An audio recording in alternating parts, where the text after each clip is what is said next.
So we've got the ignition cable disconnected. I'm going to go after the spark plug. This happens to be an RJ19LM, and it takes a 13/16 socket.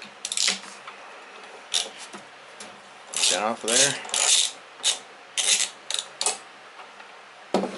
Now, even though this is an RJ19LM, the R is for resistor, so that you know, if there's radio waves nearby, somebody's listening to a radio, they won't get any static and whatnot. But what I've got here is a Champion J19LM. Same thing, but without the R. It'll work just as good. There's a debate whether or not the R's or the non-R's make a coil last longer or not so much. So now I've got the new spark plug right out of the package, and I want to gap it to the proper gap here on the end, which is 0.03. So I'll use my gapping tool here to make sure that it's at 0.03, and it is.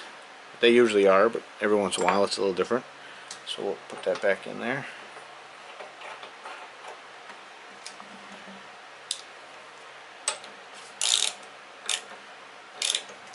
Snug that up a little bit.